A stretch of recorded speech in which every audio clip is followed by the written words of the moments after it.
Not. Hey everybody, we're live with IFBB legend and good friend Tony Pearson. This is a really good show tonight. He's got a new book out, which I procured. I bought it, and Tony says, "You got to buy my book." I'm like, "Dude, I'm buying it anyhow." But I had to get the ebook because of COVID. It takes forever to get an actual hardcover book because I want to have I'm old school. I want to have a book in my hands. Right. And here it is, driven.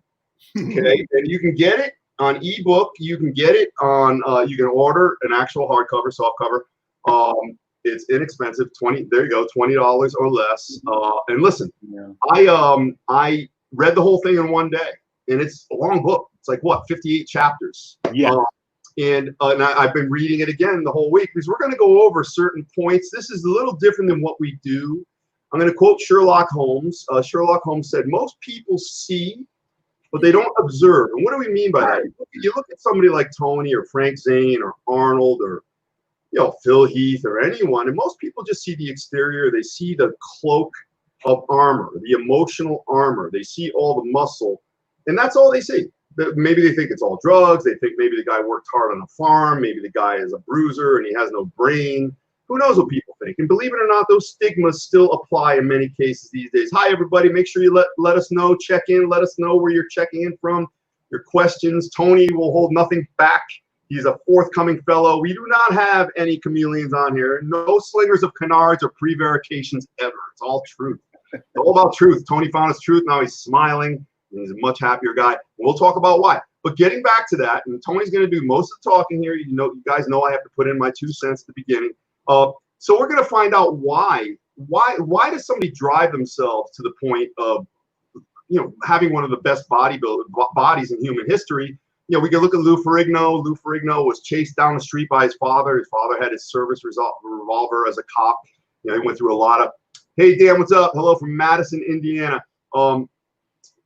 Then you look at Arnold. Arnold's father was very abusive and would make Arnold go out into the fields and get a switch, and then his father would beat him. So Arnold had that problem. So when you have this type of tumult, what does it make you do? It makes you either descend into the depths and quit and give up on life, or you rise. And really, Tony's story here, very courageous in telling it. I learned a lot as to why. Listen, this show is about longevity. Primarily, all of our guests lead lives well lived because of the way they live. And it's bodybuilding, and you always hear about drugs. Listen, I'm going to tell you something. Anybody who's successful over a long period of time does not depend on drugs. So drugs, it's a small part, if at all. Okay, it's all the other good things and why people maintain their physicality and their health, and they age and they don't get old. And Tony's a perfect example. But Tony wanted to illuminate a little more, and he wants to help more people. And, of course, he's going to do that through his book, Driven, My Secret Untold Story. Thank you, Tony, for being here. Thank you. I had to tell Tony, maybe he sees me on Facebook. He doesn't know who the hell I am. And, he sees and he agreed to come on. I says, Tony, actually, we've met. He kind of like, what do you mean? Tony was in the WBF back in 1991 to 92. That was World Bodybuilding Federation. Yeah, McMahon's Bodybuilding Federation. You had a good gig, 3 years. And you guys were all training here in New Haven. Troy Zucolato, Johnny Brand, Mike Christian, Gary Stridham. Yeah. And like Muscle Builder came to life. David, so Tony knew I was the chiropractor. He says, "Hey, my back's kind of tweaked." And I gave him a pop, and he felt better. And so at least I didn't wound you, or you don't remember me for anything bad, which is very good. So Tony, listen, thank you so much. Tell us how you. Got to fuck my arm. Oh yeah, we got to see the arm because Grant. Look at that arm, man. 63. Look at that. It's like the Rock of Gibraltar. Oh shit! I don't even have to go to Spain now. You brought it right to me. That's fantastic. So tell us how you started. You grew up. I read the book. I'm just gonna paraphrase one point in the book. One of your earliest memories was 3 years old, and your aunt holding you over the fire upside down on the stove. Yes, Is that one of your earliest memories? Yes, in fact, that was the first memory, and that's when my life changed at that moment. So we don't want to give too much away with the book, but No, of course not. That was my first moment of realizing I am in hell at 3, and I was a child again. From that day forward, I was an adult because I was in survival mode. I mean, that was very serious. I still think about it. Can't get away from it. The picture's in my head. And, you know, one slip of the hand, I'm in the fire. So that's how dramatic it was. And I was never a child again. Never. No, never. I didn't have a childhood. Would you say children, hey, Bob, hey, Dave, how are you guys? Your questions are welcome, but we'll get into it. You'll probably have a little more info to ask questions as we go. And again, I'm very honored that these men and women throughout the annals of history, people who have achieved, they're rare people. They've gotten to the pinnacle of their endeavors. They give us their time. So really, we embrace that. Hey, Tony, would you say that your childhood was lived or endured? And can you explain that? It was endured. I don't know. Instinctively, I just had this will, just fighting will. I guess the Capricorn in me. We don't quit. We never quit. So I think as a child, I just had this idea. I just want to live. And, you know, just you accept the choice. It becomes a way of life. You don't know any better. You just know I get a beating every day, and that's how it is. And I think everyone had the same beatings every day. So you just don't know any better. You're sheltered. You had no friends. You're locked away. You're in the woods. I mean, it's, you know, imagine 12 years of that. So, Tony, tell us about where you grew up and what it was like. Memphis, Tennessee, during the 60s. So there's a lot of other elements connected to that. You know, were there still heavy issues of race at the time? Absolutely. That's what I meant. A lot of other things to deal with. No, you can speak freely because obviously it's a factor. Yeah. So in my house, in the moment I walked outside of my house, it was the same thing. You know, it was yeah. So I mean, imagine the Deep South in the 60s. Martin Luther King assassinated in Memphis, 1968. So it was a very big thing going on down there, and it was no escape. There was no one's coming to save me. I mean, that's what I realized. No one's going to save me. And if I die, who cares? Because some black kid died. No one cares. And that's what you thought at the time. You knew that you were marginalized at that time. You knew it. Yes. So were you as a young kid, were you devoid of hope? Yes, there is no hope. There is no voice. I mean, you're numb. You become numb. You have no feelings. Because Tony, you ever see the movie Shawshank Redemption? Yes. Yeah. You know, Morgan Freeman, one of our best actors, you know, and when I think of him, I could hear his voice in my head. It's a great. You know, you don't kill a man's hope. That's the only way you sustain yourself, in this case, in prison. But see, one thing I can aver or suggest is because you didn't know any goodness. Right.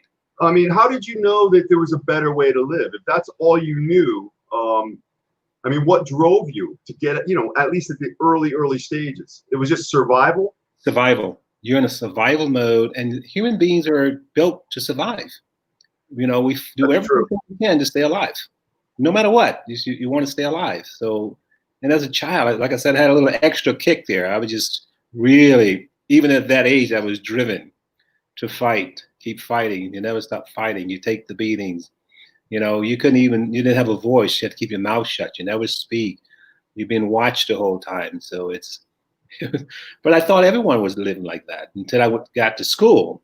And I started elementary and junior high. And then I realized the other kids have a lot more fun. They have new clothes. I have none. I mean, it's, they play. I couldn't communicate with anyone. Tony, did those kids notice you as being different because of those things? Yeah, I got picked on every day, all the time. I got bullied.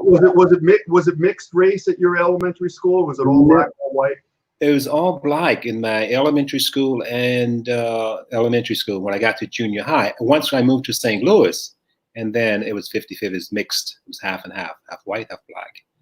And it was a wonderful time. I just look back and go, those were the best years, junior high and high school for me in St. Louis, Missouri. I mean, we all got along. I never saw a fight. I never heard racial slurs. Nothing. It's unbelievable. You know, Tony, you're a physical specimen to this day. Obviously, you know, one of the youngest, if not the. I think Casey Viator was the youngest Mr. America. You're probably 19. Yeah, 19. You were 21. We'll talk about that in a minute. But I'll play the doctor here for a second. The paucity of nutrition in your young life, meaning being fed once a day, not being fed at all, right? You know, given very poor quality choices. Right. I'm surprised you didn't have stunted growth or difficulty with fusion of bones, malabsorption. You know, all these things that can arise and really just make the rest of your life much more difficult health-wise. I think my growth was stunted growth. Yes, because my mom said I should be taller. Because my dad was 5'10", and I'm 5'8", and what I did as a child, chopping down trees and picking cotton. So that did a lot. Yeah, I should be a lot taller. I should be taller. Now, Tony, you were, as I read in the book, you were out picking cotton with your aunt. Right. At like a less than 10 years old, right? Yes, 7, 8, yeah. And it was the requirement was 100 pounds of cotton a day. Is that what it was? Yes. Yes. I mean, how do you even? I don't know if I could lift that at 56. You know, because I'm kind of lame these days. But you know, how did you manage that?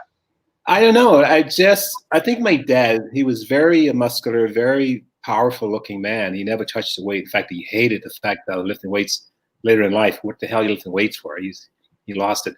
But he was time out, because I know you were estranged mostly from your father. There was a point where you were communicating with him and he saw. I visited him a couple of times, yes. And when I was, 12, 13 years old, I got to go with my dad. And he was just as crazy as ever, you know, with the sunglasses on, drinking 24/7, and never said a few words. He didn't even talk to me. So. Did you want affirmation from him? I did. I really did, because, you know, it's your dad. You only have one dad. And he just ignored me. He was drinking the whole time. He had sunglasses. I never saw his eyes. Did he still, when you started getting, because your success, I'm looking at this site where they're pretty accurate with histories. 76 Gold Classic, you won the team division overall. I'm assuming you were out in California at that point, right? When you were 19? Yes. Yeah, and then 77, I mean, listen, you were right in the winner's circle. First in Mr. Southern California, first Mr. Los Angeles, third in the Junior USA. And then the next year, much to the chagrin of Ron Tufel and some other people, you won the AAU Mr. America. I mean, you're in that rarefied air. Didn't your father finally say, wow, you know, I guess there's something to this? No, I never believed in myself. I mean, I had to drive, we trained like madman. I was determined to work out, but I didn't believe in myself. I won a Junior American. I won 3 nationals that year. Yes. USA, Junior USA, Mr. America. But I still didn't believe in myself because the critic was eating me alive. So what was? I was reading my press, and the press was not. Oh, I see. Well, let's talk about that, because, you know, we'll talk about Arnold in a second, because Arnold really spurred you on to greater heights. Yes. But talk about Joe Weider. I mean, because you did cast plaudits, you did give him credit, but he never really warmed up you, nor did the writers or any of that. No, they did not. You know, Arnold discovered me. Everyone knows that. So he sent me to see Joe Weider. I went out to Weider's office in Woodland Hills, and my first encounter with Joe was, Arnold sent you here? That's what he said. I go, yes, and to do an article for the magazine. He goes, are you sure? So he never warmed up. So he called this guy, Jack, do an article on this kid. Arnold sent him, and he turned and walked away. So that was Jack Nary, right? Jack Nary. But that was the end of the relationship with me and Joe at that point. Throughout the rest of those years, he had nothing to say to me. How about when you were winning all those couples competitions, though? You weren't like the man, because I think you've made a couple of covers, right? Yeah, only because Ricky Wayne helped me get the cover. That's the only reason. He kind of Wayne, right? Yeah, right. So Joe came backstage and did a couple of shows, and he goes, you really want to win, huh? I go, yeah, Joe, of course I want to win. You know, I've been training for these shows forever, and it was a bad reaction. I just go, what do you mean? What kind of question is that? So, but what happens is I won those shows. I won 6 mixed pairs. They would come on stage and they would raise my partner's hand and another competitor's hand, but they never raised my hand. Really? No, Ben or Joe. And there's pictures are showing this. I didn't realize until I retired. I look back now and go, wait a minute, they never raised my hand. Do you think? Do you think? I'm sorry, Tony. Do you think because that was consistent, it was intentional? It was intentional, but it was a message being sent. We don't want you. And that's the bottom line. I look back and go, by them raising my hand, said, well, he's one of us, but don't raise my hand. So, you know, you were right around the time when you won the America. Robbie Robinson was the top guy. In fact, you slated for the Olympia. Would you say that he got more pop behind his promotion than you did? Oh, absolutely. Yeah. I mean, Joe, I think Joe, we'd have brought him to California. He did. Yeah. He saw the potential in Robbie. Yes, absolutely. He was really the #1 guy. So, and I was just a kid. I was 19 years old. I was lightweight. I didn't have a lot of muscles on me, but I was very muscular and had a good structure. What Arnold saw in me at the beach was my work ethic. I was training like a madman. It's 110 degrees. I'm squatting 400 pounds. And set after set, you know, George Turner taught me how to train 10 sets of 10. So I'm in the heat outside, and that's what he saw. Because he said to me, I've been watching you for months. And I didn't know that. So he didn't let me interject, Tony, without giving away too much of the book. You know, Tony went to California. He had to get the hell out of Tennessee because there was nothing. St. Louis. Oh, I'm sorry. Yeah, you moved to St. Louis. Right. And you took your shot. You went with a friend. He didn't last, so you were totally alone. You had no money. Right. But still, you said, "What else do I have? I have me." You went down to the pit. Right. In the blazing heat, 110 degrees, and Tony was there. And you know, most people can't do this. You know, this is like a John Defendis type of deal. You know, John Defendis, one of the Tom Platt's most intense trainer ever. Right. So Tony's there with some guy that he picked up for a training partner, and he's doing 10 sets of like 400 pounds or something like that. Yes. So who comes up and notices, Beacon in the darkness? Hi, Raina, how are you? I'm excited to hear this interview. I'm excited to do it. It's fantastic. There's so much we could do here. We could be on for like 3 hours. Hi, David Palmer, Bob Geisler, everybody. All our people are here to support Tony because Tony is one of the icons who inspires all of us. So Arnold, all of a sudden, you notice the crowd because you're resolute. You're concentrating on the squat and your thighs. Yes, I'm very good. You notice people kind of not looking at you anymore. They're kind of looking away. And then you see the crowd kind of open up. And so then take it from there. What happened? See, I was talking to my friends outside the pit, they're standing next to the fence, and I'm talking to them. My back's fence, so I didn't see Arnold come in. And everyone just froze. They stopped talking, and they're just staring behind me like, what the hell's going on? What's wrong with you guys? So I turned around, and Arnold was standing there. So and Tony, this was 76, so he's just coming off so he's still in shape, right? In great shape. He was huge. Really? People who said he doesn't have quads, what is wrong with these people? His legs are massive. He says he's walking away from me, and I'm like, oh my God! He said they don't have legs. His legs were huge. Is that the first time you ever saw him in person? First time in person. I saw him on TV back in St. Louis, ABC Wild World of Sports. We won the Olympia 74, 73. I remember watching. That's when I got hooked into bodybuilding, watching on ABC Wild World of Sports. And I go, wow, look at those guys. They're huge. I saw Robbie. I saw Muhammad Makawi. You name it. Who else? Tony, we'll go back to Arnold in a second. But starting out in your genesis, name 3 guys that inspired you? You're pumping up, and who from the magazines or whatever. Who were the guys that really pushed you when you were a kid? Of course, Arnold, Robbie, and I have to say Frank Zane. Frank Zane. Yeah, because I love his aesthetics, his lines, the detail to his muscles. Then Robbie had this size, small waist, crazy biceps, wicked hamstrings. So it's like a mixture. Then Arnold, come on, he's the king. So Arnold said, hey, man, you're looking good. Let me do something for you. What did he do for you? He said, let me take you through a workout. So we did chest and triceps. Was that the hardest you ever worked out up until that point in your life? No, because he was more teaching me. Okay. This is the form, your feet here, you hold the bar like this. So he was like really teaching me. And I was really good at catching on. You show me once, I got it. Training with Rob and these guys, they're going to tell you one time, that's it. You blow it up, you're out the door next. So I really, instinctively, I was very good at picking it up. One time I got it. The form was going to be perfect. just the way you want it. You know what I mean? So, but Arnold discovered me was God sent the right guy. I know it sounds. Oh yeah. How can you get any better than Arnold? That's what I'm saying. If any other pro had came up to me that day, I would say, well, that's a nice compliment. But when Arnold said I could do it, I believe. And that's what kids need today. They need one person that steps in and say, you can do this. And that stuck in my head. They need someone like you. That's your mission now, I think. So, I mean, you know, all the negative press that I got, but I always went back to what he said. I could do it. He said, you're going to be a great champion someday. And that just sticks in my head. What was the impetus? What was Arnold's thought process in sending, obviously, great physique, great potential. I don't like to talk about potential until somebody capitalizes upon it, because everybody has potential. You know, most people, I was just watching London Real with Brian Rose, and he made a good point. He said, most people only tap into 40% of what they got and sometimes less. I had Rayhan Jalali on last night, top nutritionist, great guy.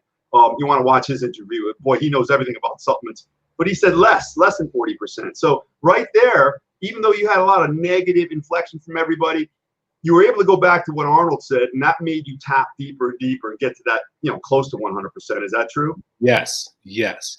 You got to believe in yourself. So he made a believer out of me. He said, you can do it. Well, how hard must have that been? You were alone. You had no money. You really had nowhere to live. You had no prospects. You went to Weider after Arnold sent you, and Weider was less than warm or receptive. So, you know, What happens next? What happens after that? It makes you more determined. See, as what I went through growing up. Yeah, but Tony, I will interrupt abruptly here, because most people quit.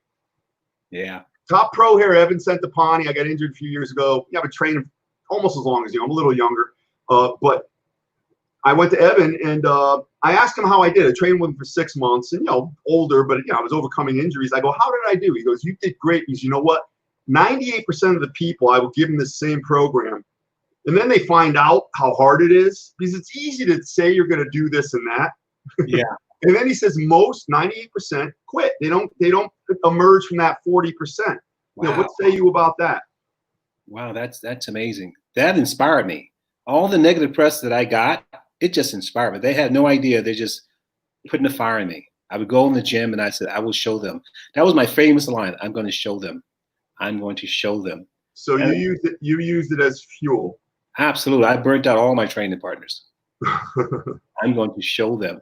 So your first show in Cali was the Mr. Venice Beach, I think?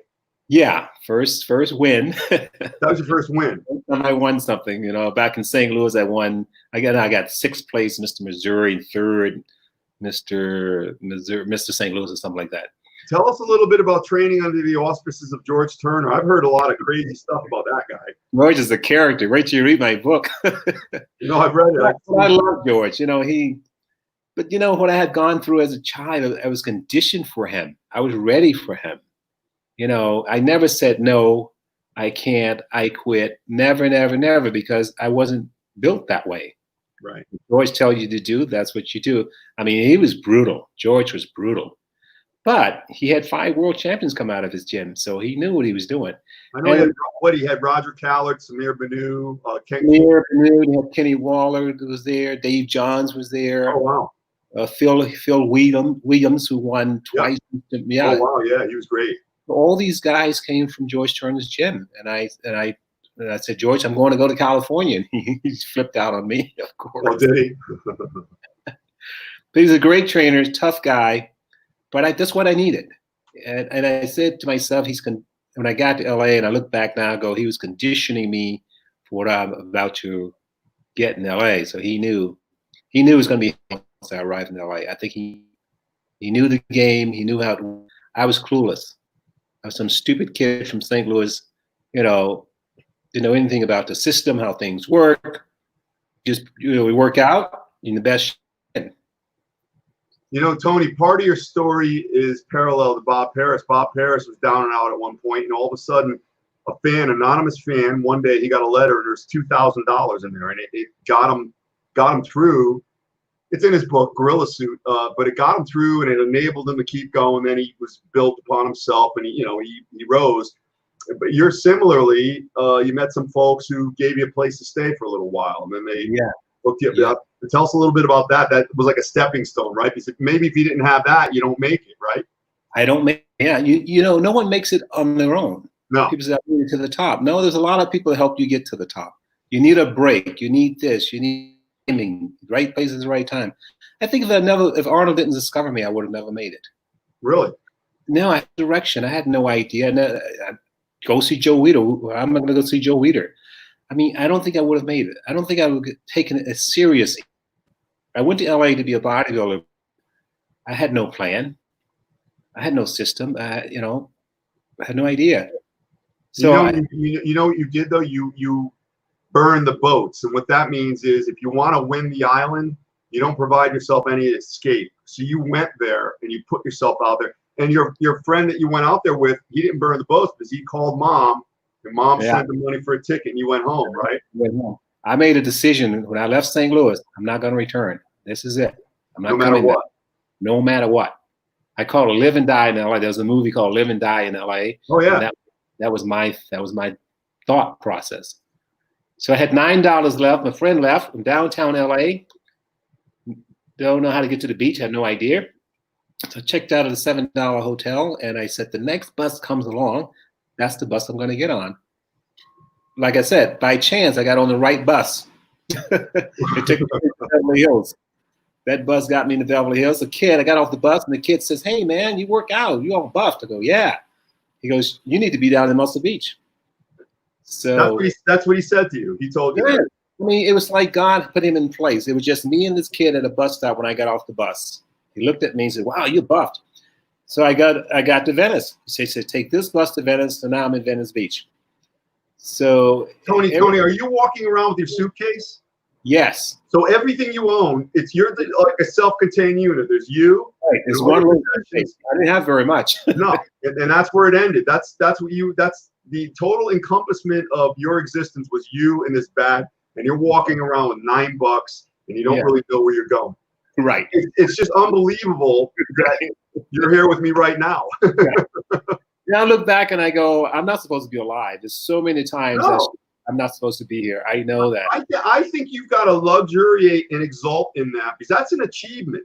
You don't want to get too high on yourself, but you also, I've always had a hard time giving myself credit.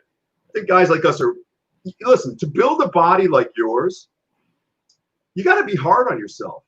I'm my worst critic. Trust me. Well, John Romano, John, he made a great point when I had him on here. He said, listen, I said, how do these guys get to where they are? He said, you have to have that element of being able to suffer. Would you agree? Yes. Suffer. Yes.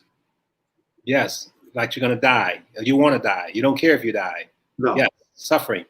Yes. So let me ask you, when you're dieting like that and you're training like that and you're almost passing out, are you drawing from your conflicted past, from your youth?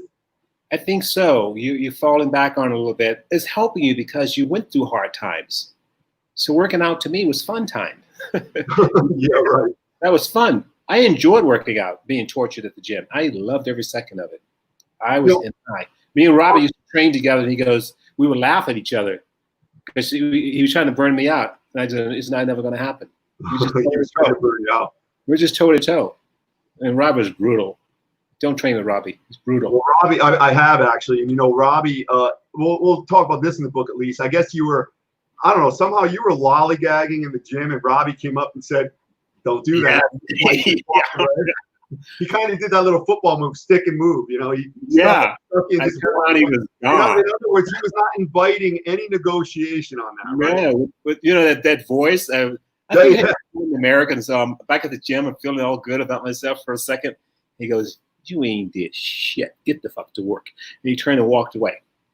And I turned around and I looked, and from that day forward, I have been training. That really hit home. That couple of words really hit home. And from that point on, I pushed myself even harder. Tony, let's just address some of the people that are here. Brian Semple says he saw you guest pose in Quebec City. Unlike some others, you were in excellent condition. I was most impressed when I saw you up close at Gold's Gym. That's Brian Semple, so he has appreciation for you. Thank you. David Bachman Jr., a great member, always here. Celebrate the successes as Tony does. And Sharon Aragon, what gentle strength Tony exudes. Just don't get him angry like Lou Ferrigno. You never know. No. Tony, you know what, Sharon, I pick up from Tony. He's very well metered, thoughtful, introspective. He looks at you. Listen, look what he's had to deal with growing up. He's had, you know, he probably has. Tony, is this true? Would you say partly in your brain, it's a continuous battlefield, and you have to negotiate it regularly? In other words, this stuff doesn't go away, right? Yes, I have depression. I have thoughts, flashbacks. It's, but I don't need to go to the therapy because I know what I'm dealing with. I know what I've gone through. I don't need therapy. People go, have you had therapy? No, I don't need it. I know what's wrong. I know what I lived through. I know what, you know, I'm grounded. I hate to say Capricorn, but Capricorn are very grounded people. We are the earth. The earth don't move. I mean, I'm soft-spoken, but I'm very tough mentally. So I have a strong mind. I'm not supposed to be alive more than once, but mentally, but it's a fight every day. It's a fight every day. I mean, seriously, you're inside of your head. We think too much. You can't get away from it. And I always said to myself, I can't escape this until I'm dead. I can't escape it. Oh, right. So you kind of symbiotically live with it. Yes. And my opinion, and I don't listen. I wasn't there. I never suggest or guess. Listen, comparison is a thief of joy. So I look at people as individuals. Everybody has their own deal. You have different stories, yeah. But I would imagine just getting through. And folks, you gotta get the book. It's called Driven on Amazon. Just punch in Driven and punch in Tony Pearson, and it'll come up. And you can get it electronically within a minute, or you can wait for the actual book, and it'll really lay some information on you, which will be very telling. But I seem to think you draw upon these negative experiences as fuel. Yes, completely. Yes. Now you could think back. So tell me, you did live with a family that adopted you, not officially? Yes, back in St. Louis. Yes, they adopted. I was adopted. I was in a group home, and then I went to a foster home, and then I went to LA and became homeless. So it's a circle. Yeah. So yeah. So now, how many brothers and sisters? I have 4 of us, but I have half sisters and half brothers as well. So a total about 7 of us. And your one sister who has always watched over you. Yes, she's one age older than I am, and she always tracks me down. And no matter where I'm at in the world, she tracks me down. In Europe, California, I go, "How do you find me?" She's got away. She should be a private eye. Oh, no kidding. Oh, she should be. Yes. She should be. Sharon Aragon, I am inspired by the outcome of his struggles. The journey makes the destination so incredible. I love your interviews and guests. Thank you. Listen, it's all up to the guests. Listen, it's not about me, that's for sure. And I've been listen, nobody's told me no. We're getting everybody on here, and Tony is one of the best.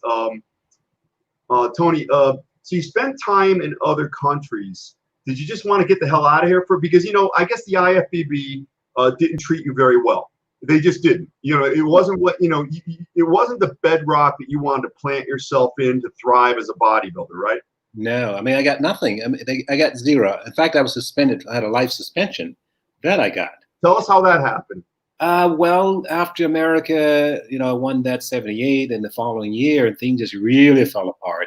Had no contract, no exhibitions, had nothing. I was home. You won the Mr. America, and people were so smitten that it was a wrong decision. They actually flew you to a meeting.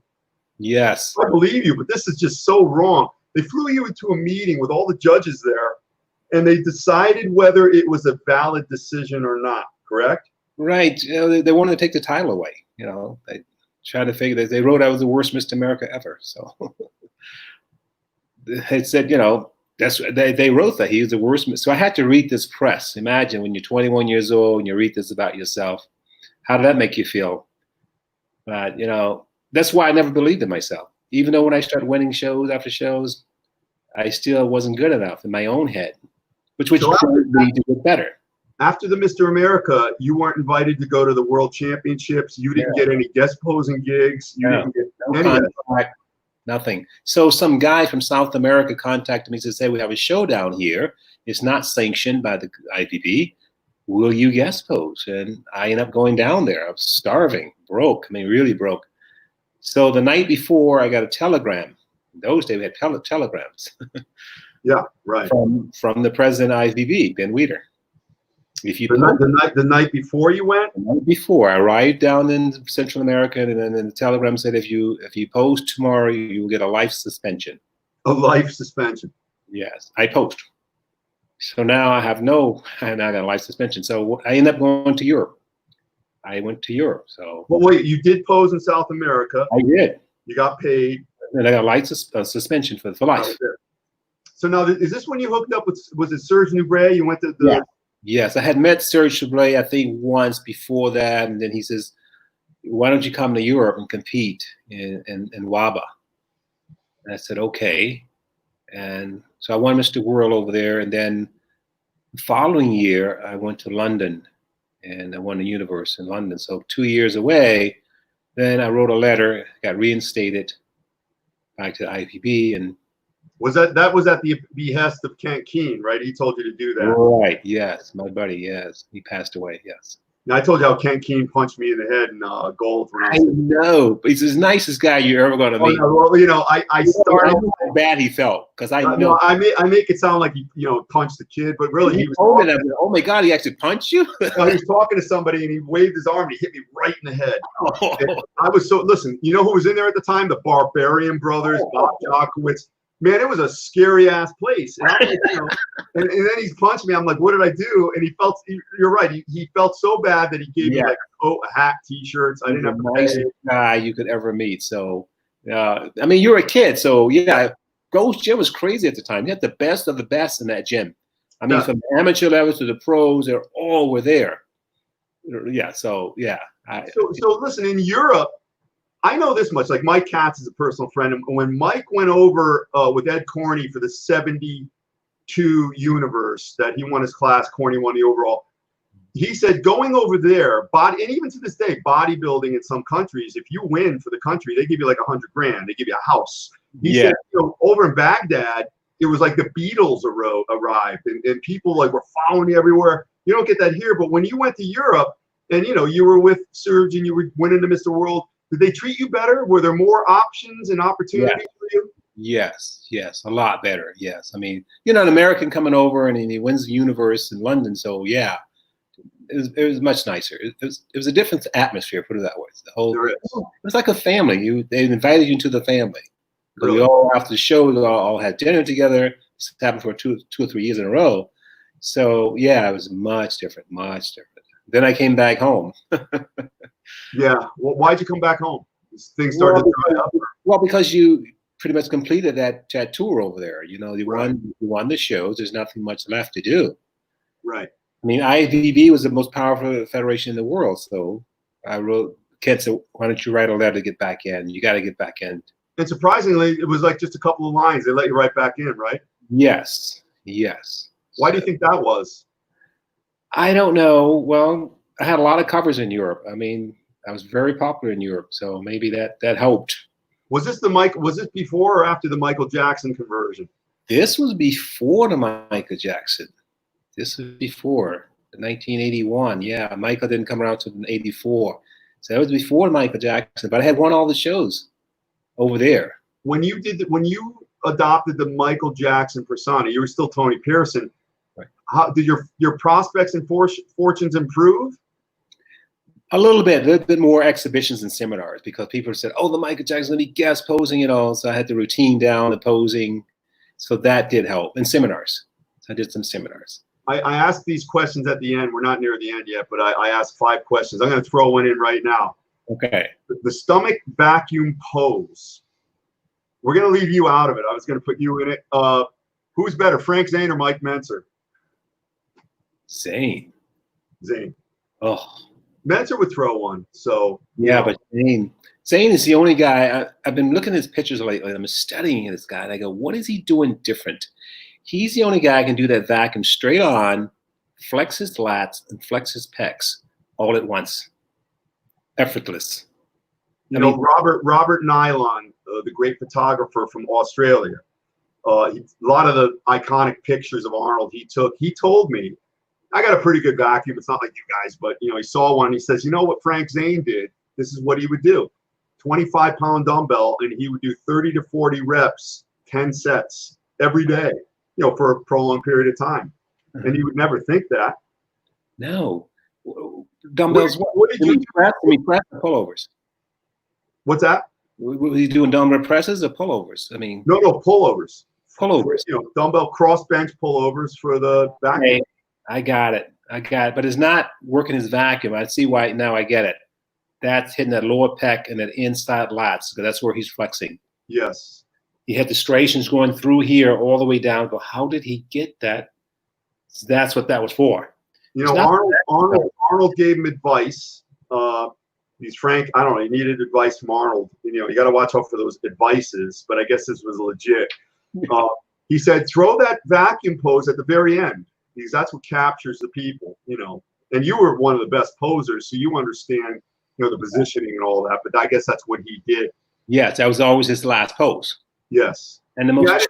I'd agree. He probably was. A couple more comments here. David Bachman, admire your perseverance and drive. Sharon Aragon, the darker the skies, the brighter the stars. And my good friend Lance Stranahan, I still remember the pics of the Mr. America pose down with Tufel. It looked fierce. Tony and Ron had their hands on each other. I remember that, on their shoulders, and they were doing the calves. Tony had a tough, super determined look on his face. He would not be denied in the pics. Then, of course, Tufel going nuts after Tony won. Yeah. There was a little thing on TV. It was like a loop of you guys. I don't know if you ever saw it. And I remember when they announced you as a winner, you did like, woo, like I remember your face did that. And Tufel was just throwing a tirade. Yeah, he was saying some bad words. Yes. Oh, he's screaming at the judges. Yeah, he said, you read that in the book. He said, he was using profanity. So it was such a pose down. It was crazy pose down. It was like two warriors. I mean, just toe to toe. I mean, yeah, it was. In fairness, he had just won a show a month beforehand. I think maybe the USA or something. He won the USA, and I don't know what happened. I just know I just took care of myself. I thought I looked the best I could ever look. I remember you read this, how hungry I was before the show. I'm living on tuna fish and water and coffee. Yeah. You did like the Kevin LeBron. Kevin LeBron for 12 weeks would only do fish and broccoli, no carbs, zero. Wow. Well, I don't know if you did that, but right. That'll make you kind of angry. Yeah.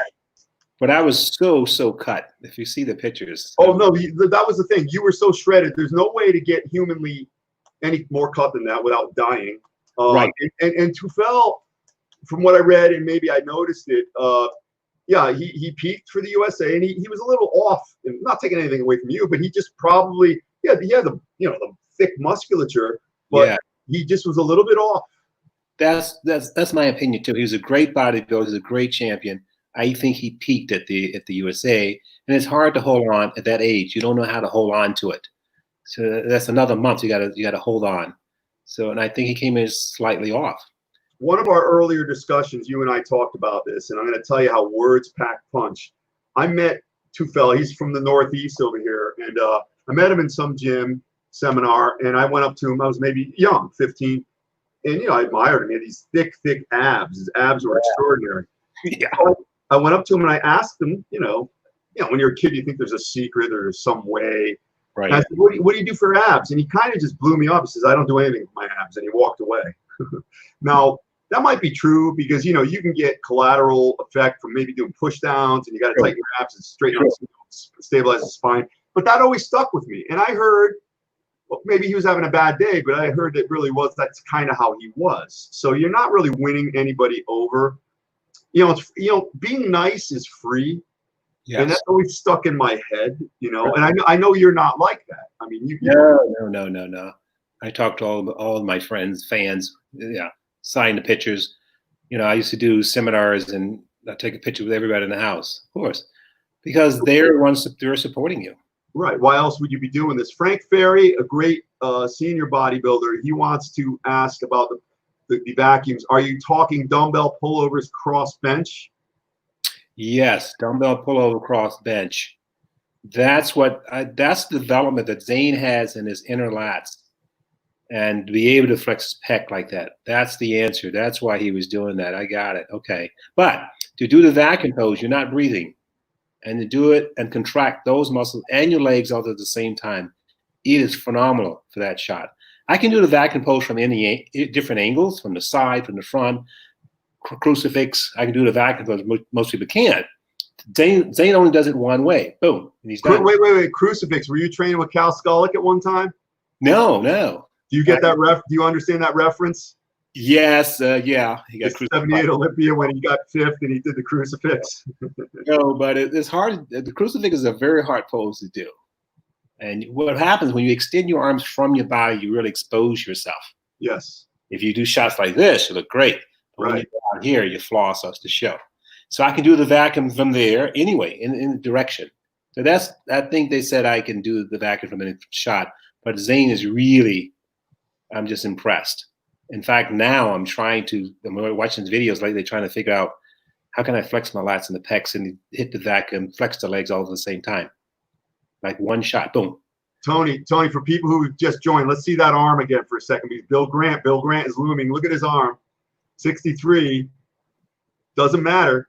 It's just a number. We age, we don't get old. Frank, thank you, Tony. Frank wants to know, and I want to mention before because more information because you know what? Some of the older Olympic guys who won the Olympia and the old school guys, they say one of the compulsory poses, especially today, should be the vacuum because of all the distended guts. You want to get rid of the distended guts. Listen, you can't compete unless you can throw a vacuum. What do you think of that? It's going to be challenging to do because your stomach's got to be very flat and very empty to do that. It's hard. These guys know. Today, the vacuum, no. Zane said something he did. He would superset dumbbell pullovers with stiff arm pull downs because stiff arms are also lats and because the pullover is all up here. The stiff arm pull down, you got the other half of the movement. Do you ever work those in? I do the stiff, but I use a rope. I use the rope pullbacks, so I take my arms out of it. So okay. So are you pulling from the elbows when you do that? I'm pulling with my lats. It's not the elbows. No, it's the lats actually pulling. Your arms are just hooks. Your arms are just right. See, most people don't understand. You see people working out all the time, and they're concentrating. They're not translating the weight to the target. They're doing this. Exactly. This is a huge problem. I see it all the time. They're using a barbell and they're pulling like this. Guess what? That's shoulders and arms. Right. So I got the rope and I push my elbows together. So when I pull, it's all lats, no arms. Does that drive you nuts or what? Oh, yes. I'm doing YouTube videos now. You guys check out my subscribe to my YouTube channel. Let me type it in, Tony. What's the name? This Tony Pearson. Tony Pearson. Yeah, on YouTube, my channel. And I'm putting up videos now about proper form and technique and how to really isolate these muscle groups. I'm in shape now. There's a reason behind it. It's form and technique. It's not heavy weights. I'm not training heavy. Tony, if you could leverage everything you know now back to when you were 21 and at the height of your competing, would you have been a better bodybuilder? Absolutely. I'm kicking myself now. I mean, I wish I had the knowledge now that oh my God, I'd have been so much better. Oh my God. How would you have been better though? Because, listen, I look at you, when I judged for a long time and I learned from cats and some of the big, the icons, you want to be around people who are far more field than you are and then rise to them. And they would say the best bodybuilders are the ones who have no strong points. And basically what that means is nothing is overshadowing others. So all your body parts were in harmony. So how would you improve? More size or? I think I'd have been a little bit bigger because, one exercise I never did and no one else did was sumo squats in those days. You do a regular squat. Right. And I realized a sumo squat and I hated them. About 3 or 4 years ago, I said I need to do sumo squats. And my legs really changed from it. And I go, man, if I had did this back in the day, my legs would have been phenomenal. So yeah, I would have changed some. Yeah, I would have been a lot better, a lot bigger. Tony, would you have gone after striated glutes? No. Why not? I'm not a fan of striated glutes. I love Rich Gaspari. He's a great guy. He's a friend of mine. Who's that? Rich Gaspari. He's the first Rich, guy. yeah, I've trained with Rich and I've had him on. Yeah, Rich is great. No, this is my personal thing. I don't like striated glutes. I mean, aesthetically, see, I'm back into the art again. You know, I'm kind of torn because it is, number one, it is, you know, there's three muscles in there, medius, minimus, and maximus. They are muscles. They should be covered up. Yeah, it's not bodybuilding. That's well, you know, not bodybuilding. And you and I can also say your bodybuilding when you won the America in '78. Let me just address some people. Frank Ferry, no way, Michael, I can't do it. Frank, how dare you? You never say I can't. Oh my God, I'm going to block you for 1 month. MTFU. How dare you? I'll be like that girl that complains about the climate change. How dare you? I think she should start. She got to eat some. Never mind the soy. She got to eat some chicken. Hey, John Booz is here. Dave Spector's training partner. He used to train with Olympic champion Al Order from the Northeast here. Famous John Booz. Hi, John. How are you, man? And then Tony Corby. Hi, Michael. Wow, Tony Pearson. Tony, come on, man.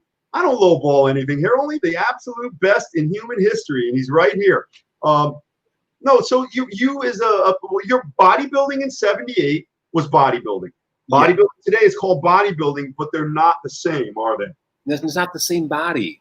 I mean, I respect the work. I understand these guys, you know, they're super powerful and they look great, but that's not the reason I got into the sport.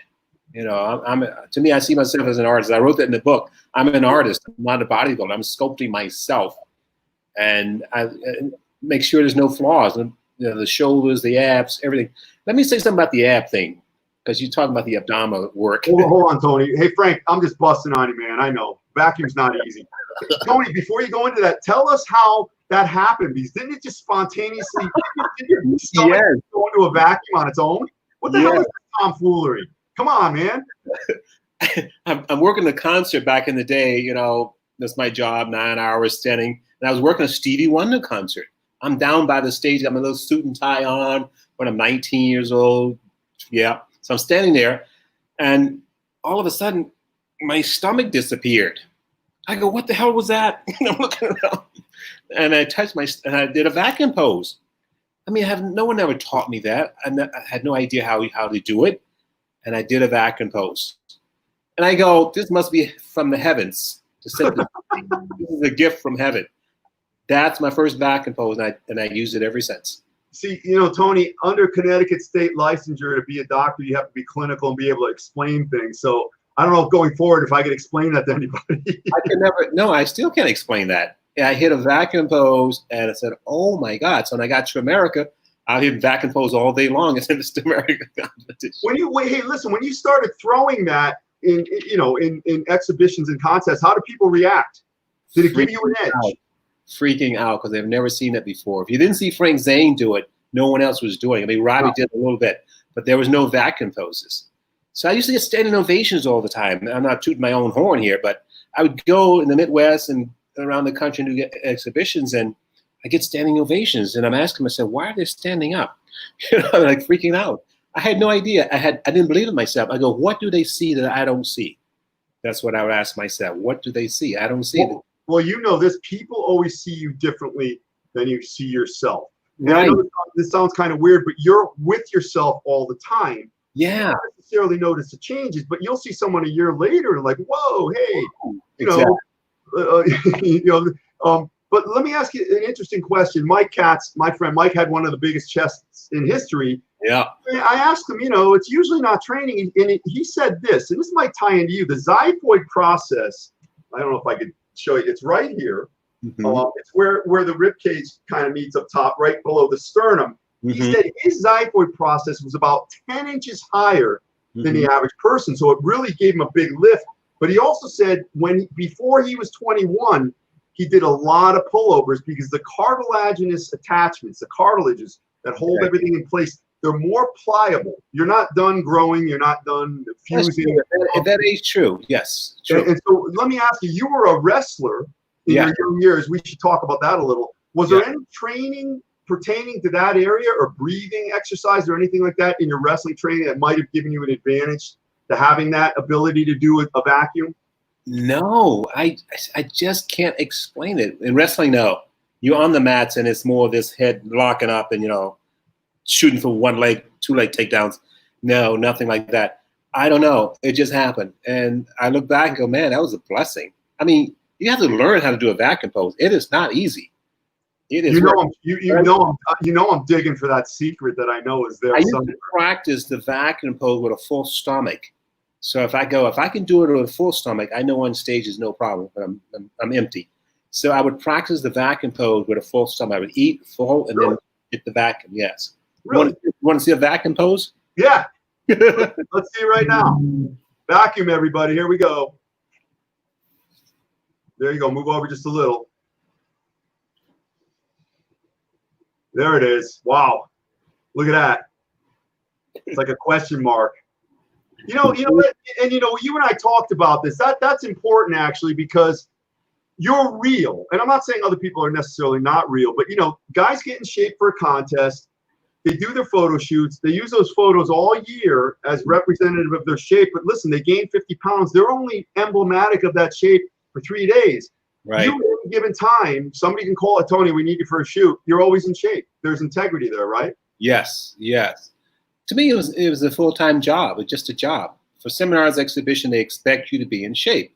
They want to see the way you looked in the magazine. So I always made sure I would show up in shape, no matter where in the world. I would get phone calls like overnight. This guy dropped out. Can you take over? Yes, I'll be there. No kidding. Yeah. A couple statements here. Great video. Thanks, Dan. Dan's like this really jacked up guy, and he plays the violin and sings. He's quite the iconoclast, meaning he does not adhere to normal societal standards. He's a real cool guy, like you. Okay. Lee Myrano, my best friend and training partner, champion. He loved you as a kid. He loved you, Roy Callender, and Dave Johns. Oh my God! Wow. Oh yeah. I got to get Roy on here. Roy is up in Canada. He's a master trainer, 76, still in shape. Yes. Dave Johns, of course, passed away. I love the vacuum on both Frank and Tony. It's incredible. Dan Wingham wants to know, how much do you weigh now? I weigh about 190 pounds. I'm 5'8". What was your best weight pertaining to the best shape you were ever in? I think about 200 to 205. You told me at one point you got up to like 240. Yes, and I was fat. Yeah, but what was going on in your life when that happened for a guy who was always so razor sharp? What happened was, I retired from bodybuilding in '94, and the phone stopped ringing. And, from the seminars and shows and competitions, when the phone stopped ringing, I got depressed. I went in such a depression, and most athletes do. Football players, boxers. I heard you fall into a deep depression because you're not in demand anymore. Like you're nobody. Tony, did you define yourself via bodybuilding? Did that define you? In other words, it was your job. Were you defined by your job, or are you defined by you now? Anyhow? I'm defined by me now, but then I was, bodybuilding was everything. Yeah. That was my full-time job. But I separated the two really well, because if I'm not at the gym working out or doing a show, I don't want to discuss bodybuilding. There was nothing in my house to give you an idea that I was a bodybuilder. Right. So really separate. Even now, I don't want to discuss it. I don't want to talk about it. I don't want to hear it. It's my job.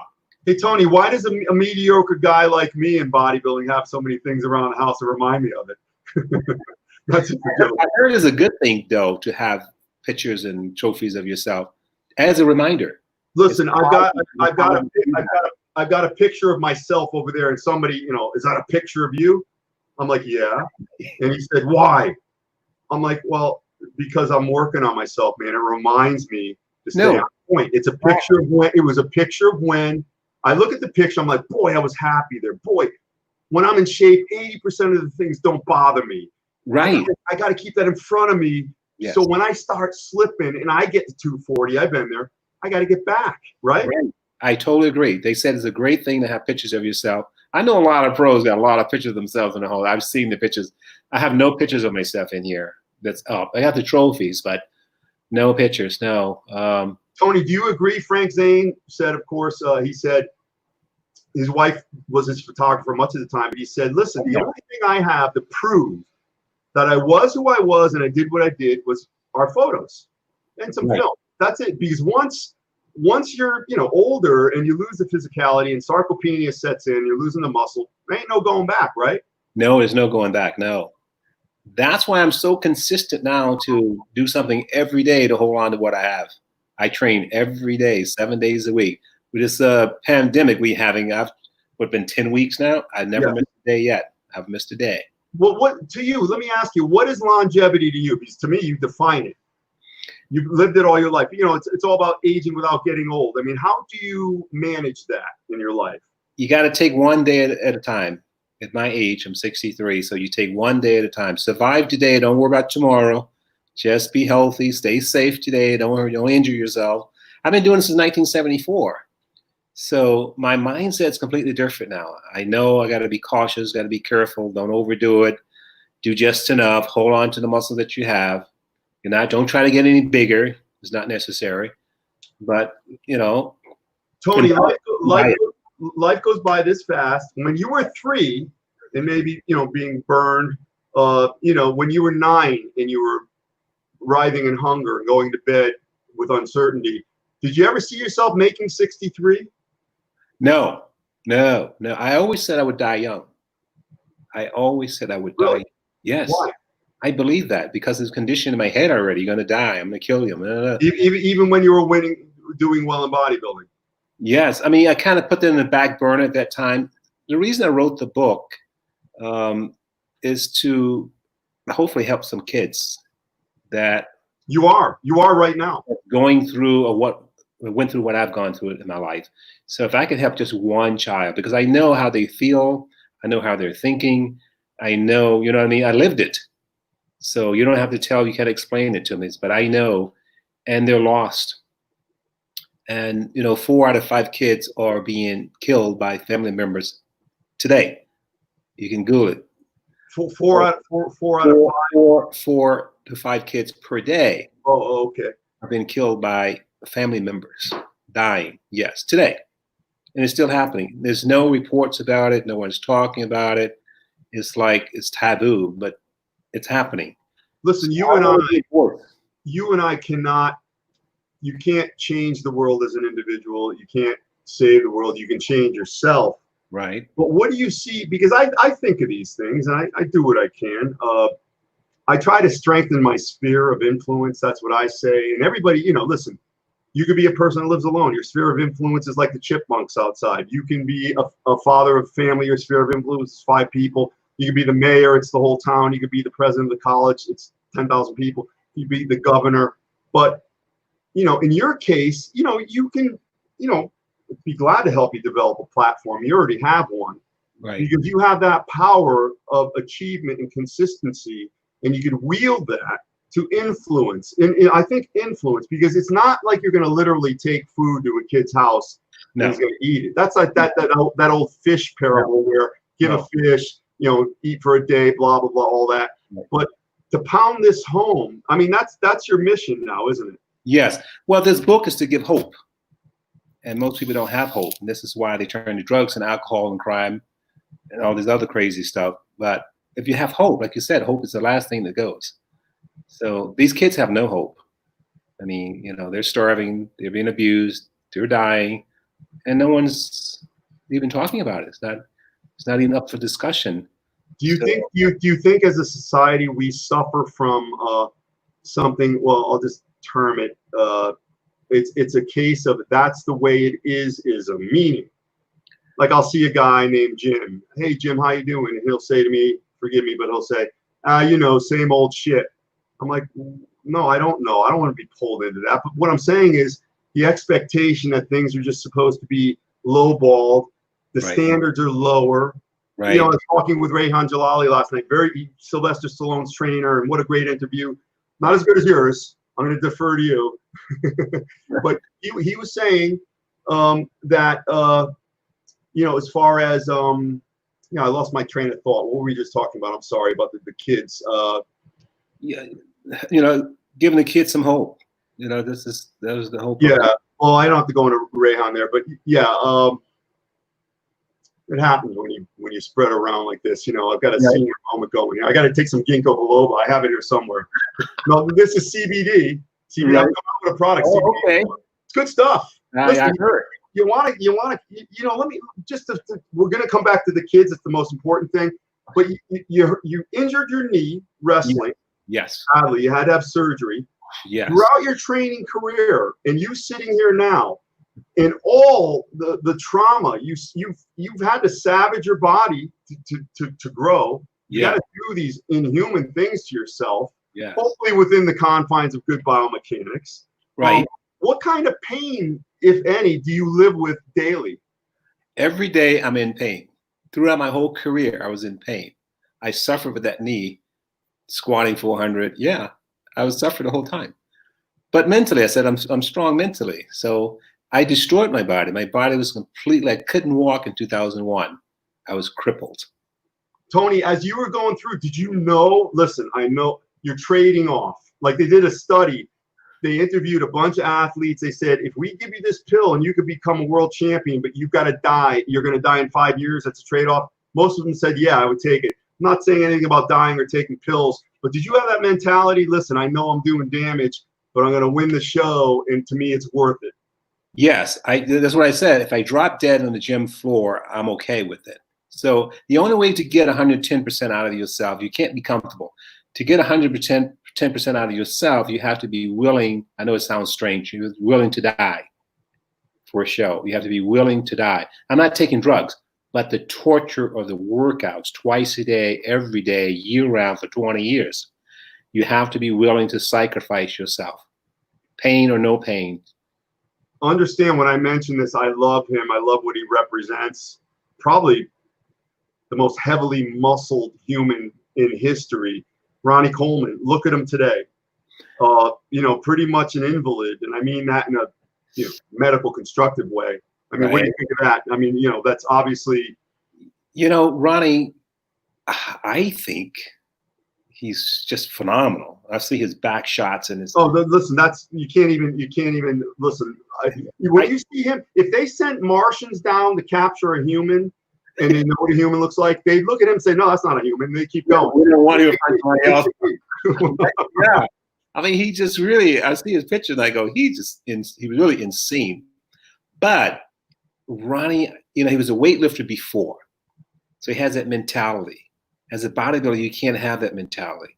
You don't. It doesn't matter how much weight you lift, as long as you got a perfect body on stage. They don't ask how much weight you lifted. So, but Ronnie wanted to prove to the world, I am the strongest bodybuilder in the world, and I'm Mr. Olympia at the same time. And he was. But he was, but he paid the price for it. You have to get out of that weightlifting mentality, you know, and train half the amount of weight you're using before. Just win the show. Just win the show. That's all. Tony, in my long career working with patients, I've seen chronic pain. I've been in chronic pain. Chronic pain, I don't think the young guys understand what that is. Yeah. And Tony, Ronnie says this. He says, you know, he was able to squat 800 for 2 reps, almost contest condition, just otherworldly, unbelievable. I saw the video. Yeah, right. And they asked him, he goes, my only disappointment is I didn't do 4 reps or 5 reps. Right. And you know, I think he really believes that. That's his mentality. But saying that chronic pain is so, because these young guys say, I'm going to do the same thing. I'm like, well, hold up. You know, chronic pain is something that will change your personality. It's a game changer. Completely. You want to talk about suicide? That's a pathway right there. Yes, because it's chronic pain. It doesn't stop. And I've dealt with that. I mean, just pain. Yeah. So, but for you, it sounds more like it's something that lets you know you're alive. You're not shackled by it, are you? No, not anymore. You read my book. This guy who worked on me and kind of brought me back to life. So he pretty much saved my life. Because suicide was at the top of my list. I was taking 15 ibuprofen a day. So I was, yeah. I know it's in the book. You want to talk about that suicide attempt? Yeah. Well, please, then we'll talk about your suicide attempt. Let's see. I think Rory Liedermeyer could hit an awesome vacuum too. Yes. that's a vacuum pose in his 60s. Now that's what it's all about. You can do listen, Frank, yes, but you're 72. And I don't say, Frank, you look good for 72. You just look good. And Tony, listen, we don't mensurate Tony as far as years or time. He's just Tony, man. You know, he's just gonna keep going. Great interview. Thanks, Dave. You're proud doctor. Maybe. Thanks, Dave. Frank Ferry. I'm at 213. I feel like a friggin' pig. Frank. Yeah, you know what to do, Frank. Come on, you'll come back. Typically, I compete at 200, 203. Dan, I think this is the best video. Thanks, Dan. Well, I've got the right guy here. It's definitely not me. David Bachman. I believe sarcopenia, or mysterious muscle loss from the lower extremities, sets in because of eventual lack of activity and use of muscles, not necessarily because of age. It's a tough one, Dave. You know, I've researched it. I've talked to a lot of the top people in the world. Nobody really knows. There are guys who, you know, they refute that. My legs are better than ever. I'm like, well, did you train when you were 25? No, I didn't start training until I was 40. Well, if you train when you were 25 and you got your legs big, I guarantee they wouldn't be the same at 50. Exactly. Mm-hmm. John Booz, very famous amateur bodybuilder. Tony's values are so on point. You know, John, somebody asked me to interview a certain couple of people and their character is kind of suspect. So I said, no, I'd rather have people who are good, genuine people like Tony. You know, Tony's the type of guy, you're glad he exists. You're glad he's out there. Whether you get to talk to him or not, you know he's doing good things and he's strengthening his sphere. How many carbs a day does Tony have? Get to that in a second. Ronnie Coleman never gives up. Sad to see all the health struggles and surgeries, but it hasn't completely stopped the spirit. Talk about carbs that you have now, and then we'll talk about suicide. Go ahead, Tony. Okay, this is going to shock the world. I never counted my carbs. I never counted grams of protein. I never weighed my food. I never weighed myself. I just look in the mirror, and I have 4 or 5 little small meals a day. And I put the food on the plate and go, it's enough. So I'm not a big eater. I don't eat a lot, so that's a good thing too. You know, I don't crave food. I don't live to eat. Some people live to eat, and that's a problem. I just eat to survive. So when I'm training for a show, if I get down to 3% body fat, I'm like walking dead. But that's the part I'm talking about. If I drop dead, it's okay. I know how I want to look at the show, so that's the price you pay. Here, what happened was I was training in the gym one day, and I'm walking out, and I flexed my abs to the guy at the front desk. He went, holy shit, how'd you get your abs like that? I go, starving. And I walked out the door. Yeah, you starve. You can work your abs forever. It's what you eat or don't eat.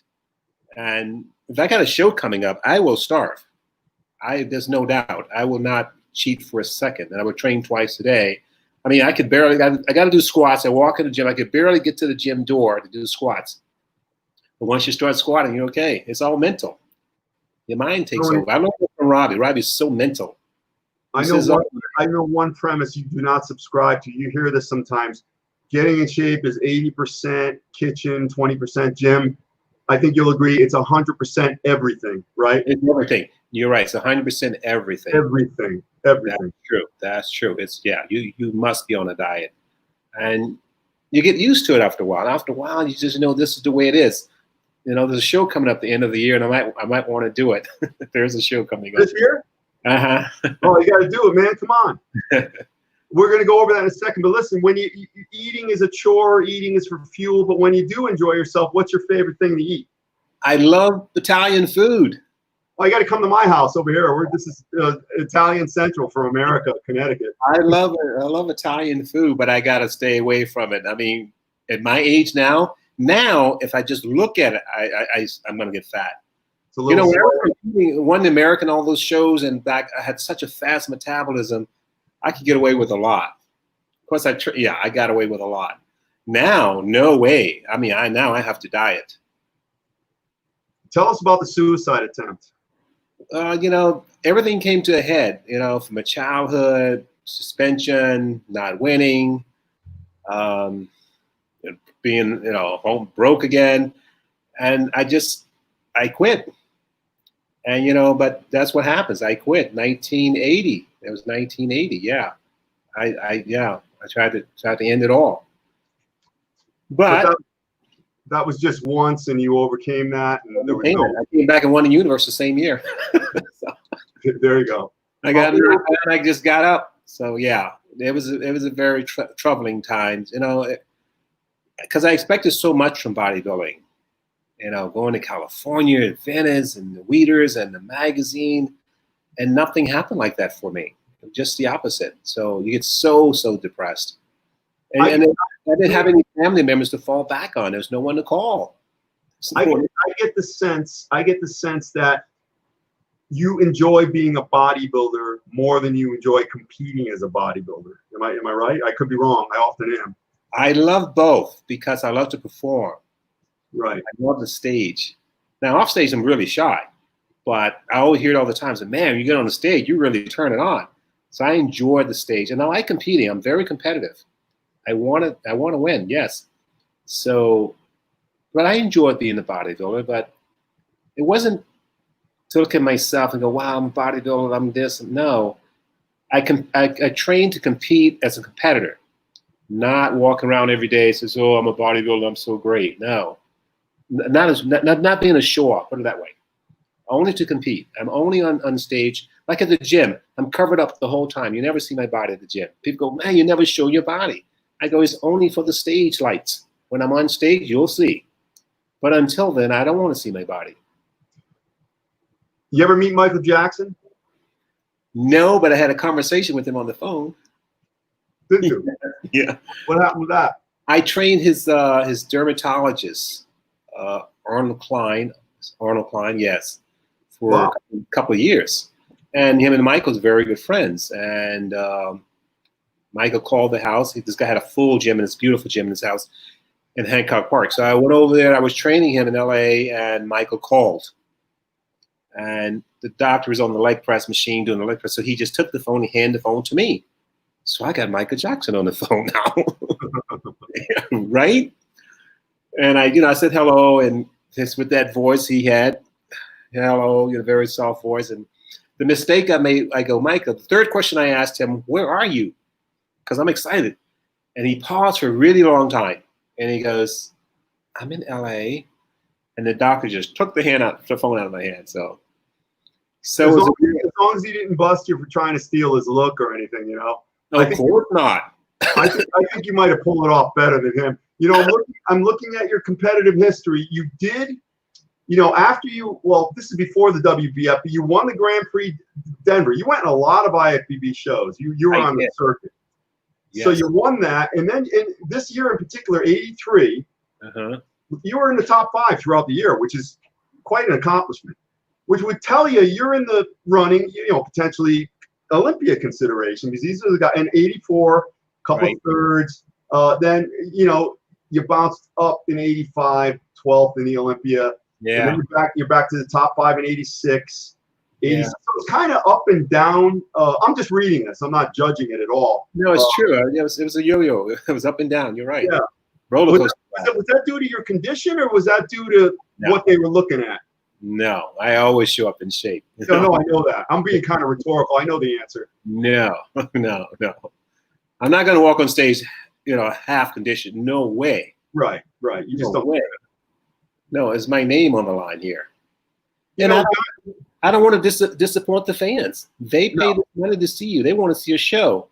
No way. I'm always in shape. So you're not doing them a favor. No. And I appreciate that. Listen, in business, it's a business tenet. Like you listen, it's one of the hardest things to do in business is to get people to open their wallet and give you their money. Really, man, I don't care what you think you got. No, I agree. because listen, Tony, it's always this. Right. WIIFM. What's in it for me? Meaning they're going to go to this show. And listen, most of these people are out of shape. They're wearing snorkel jackets, sitting in the row 30, and they're busting on everyone. But even still, they paid their money. And if you're going to go on stage and one of the hardest things to do, and you've already lived a hard enough life, I can't think of it much harder than the way you've had it growing up, especially when you're a defenseless little kid. Right. But even still, you chose something to go under lights, unforgiving lights. Yes. With no clothes on, basically, oiled up to show every crevice. Right. And throw a pose and hope people clap. Yes. A lot of quiet times on my end, anyhow. So listen. Yes. Right. Yes, it's a lot of work and a lot of nerves involved. Competing, I was like under pressure. I felt under pressure because they're expecting so much from me. They expected him to be in shape. They expected the Michael Jackson show. So, and I had to deliver. But I realized the business actually, if I do good at this show, I'll get more shows because they all talk to competitive promoters, talk to each other. How did he look? Yeah. Oh yeah. I know that. Was he in shape? I was one for a long time.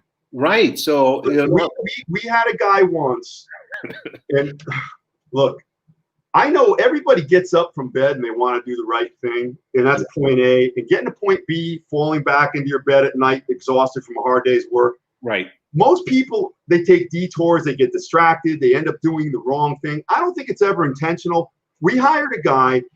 He was in the worst. He was guest posing. Okay. IFBB pro. He was in the worst.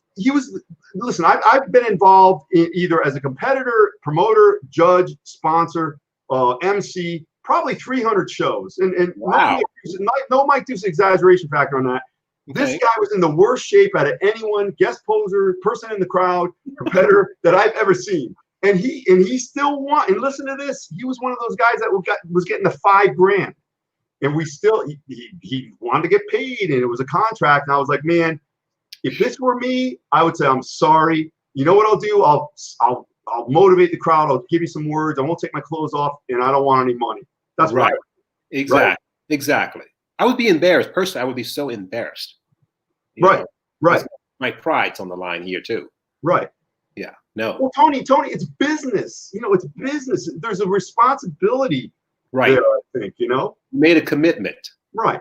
And the commitment. You did all the IFBB. Talk a little bit about the WBF and how you were treated there. Juxtapose that with the Weider system. Okay. I'm hanging out in Germany, flat broke. Flat broke. Yeah, Tom Platz. He found me. He got me on the phone in Germany. He says, hey, Vince is coming out with this new federation. It's going to be great. And we're looking for performers. He said, that's what you do. You're a performer. We need somebody to perform. I said, okay. So, yeah, I signed in 1991. I went to New York and signed up. So there, I was a jet man. The jet man was. Yeah, that names for everybody. Yeah. Yeah, character names, yes. Yeah. It was a fun time. It was 13 of us. It was like a family. We got along well, and we all got paid. And it was more of an entertainment show than competition, but still competition. Yeah, but you know what Troy Zucalato was saying? Because he was one of the guys. Yeah. He said for once he felt like a real professional athlete. Like he told me his contract, he had a 3-year contract. The first year was $250,000. Second year was $300,000, and the third year was $350,000. And he copped $900,000. He invested it, bought some real estate. But he said that he didn't have anything bad to say about Joe Weider. Frankly, probably close to 100 people I've talked to, nobody really talks bad about him. They have these issues and stuff, but overall, if it wasn't for him, there'd be no bodybuilding. But he just wouldn't pay. He had this thing where to get on the cover of Muscle when it was Muscle Builder was a big thing. And one guy complained because Joe would pay $50 to go on the cover. Somebody would complain, and Joe would say, "Look, I understand your struggle, but there's guys in line that'll do it for free." Mm-hmm. So that was back in the day. But all of a sudden, you got McMahon. You're staying in top hotels. Right. You're going on jets. You're posing at the the Taj Mahal or something. The Taj Mahal, yeah. Yeah. There you go. You feel like a real pro. It's too bad it didn't last. Right. Yeah. No. I was there for 3 years, so it was good. And you ended up working with Eichel Pro. They're associated. Yeah, promoting products. Right. So I had DNC stores around the country. Right. Cool. I already mentioned how you didn't remember me, but I adjusted you in the gym because you're back. Yeah, I remember training this gym. I remember that. Yeah, I liked it. It was a fun week. We were there for a couple of months. We were there. Yeah. So you went back to the IFBB after that again. Yes. Were they as forgiving as the first time? I heard all the guys had a little bit of a hard time after that. I had a very hard time. I was placing 15th and 18th, and so I said I'm going to retire. I just walked. It was time to walk. Yeah, but wait a minute. 2014, you came back and you won the USA Nationals. Yeah. Masters 50 short in the Open, first place short. Yes. After 18 years of being off stage, away from the stage, so that's why I was fat. I was 20 pounds overweight, and I pulled it back in, and I forgot how to pose. That's how bad it was. After 18 years, I didn't pose. It's funny you're saying that because Frank Ferry right here says, I've never seen Tony out of shape. And even talking to my training partner, Masters Mr. World Dave Marinelli, IPB Pro, Dave says Tony is never out of shape. Big fan of the great Tony Pearson. Great interview. Thanks, fellas. And WBF was really cool. Yeah. Loved all the guys. So 2014, you were 57, and you won your class in the USA. Yes. I won the class and I won the Grandmasters. So, yeah. And you were thinking about competing again, possibly.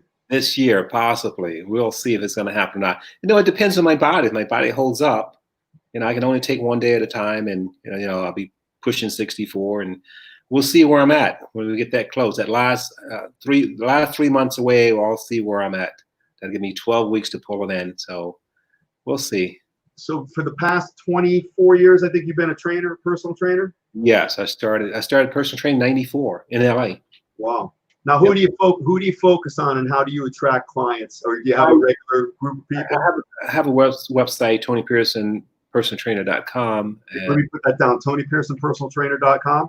Right, and or you can get me on my Instagram, Tony Pearson 87. All right, let me put that down too. What was that? Tony Pearson 87 is my Instagram. Tony Pearson 87. Oh, that's Insta. Okay. Right, and Facebook is just Tony Pearson. I got a Twitter, same thing, Tony Pearson. Oh, okay, on Twitter too. Do you train athletes, bodybuilders, older people? No, I train people who want just to lose weight, get in shape, put on some muscle. Bodybuilders, I don't get a lot of bodybuilders. You know why? Because this is a young man's sport. And I understand young people are going to train with young people. They go, why would I want to train with a guy who's over 60 years old? I get it. I'm the same way when I was young too. So now my target group is from 45 and up. I said, if you're over 45, you need to be training with me because I understand your injuries. I understand how to protect you, get the results with no injuries. Plus, they see you. Right, and I'm still in shape, and I'm 63. So that's my target. That's my market. So yeah, that's what I'm working on. So now, Tony, going back to Frank Zane, and you saying bodybuilding is a young man's sport. That's interesting because he did say this. He said, "Listen, bodybuilding is very good, especially in your formative years when you're young. You want to get that 400-pound bench, that 18-inch arm, because you're discovering yourself as a man or a woman." But exactly. He said, listen, something happens if you're above the age of 40 or 45, and it's not like you just got into it, but you've been training all your life. And the primary goal is still to get the 400-pound bench, the 20-inch arm, and there's nothing after that. You kind of miss the boat a little bit. Do you understand what he means by that? Yes. That's risky. You shouldn't be. That's not the goal. That's not the purpose. After 40, 45, no. You ask for injuries. You're going to get injured. That's what's going to happen. How about supplementation? Do you take, you're big on that, or is it mostly food? I have kept it simple all these years. I rely on my food. I take your basic vitamin, multivitamin, B, C, zinc, B12, and that's it. Very basic stuff. To me, this is very simple. The mirror, look at who's calling. You want to get that? It's okay. No, sorry, no. Listen, my mom has called me like on 3 shows already, and I just get it. Really? Yeah, I'm happy I can still answer the phone from my mother. That's true. That's true. My mom's turning 88, so. Oh, she is. Wow. Yeah. Do you still see her? You still get down to see her? I do see my mom. Yes, she's doing okay. She's got some health issues, but she's tough. Is that you or me ringing? That was me. Oh, okay. No, I thought it might have been me. Okay. That's good then. So you kind of, I know you met with your mother, and it's better with your mother now and everything. Yes, we made up, and everything is better. And she's been my rock. For the last. And it wasn't, and she had no control over you being taken away. No. My dad that was my dad's decision to make all this. No, I don't want to give the book away, but no, she had to save her own life.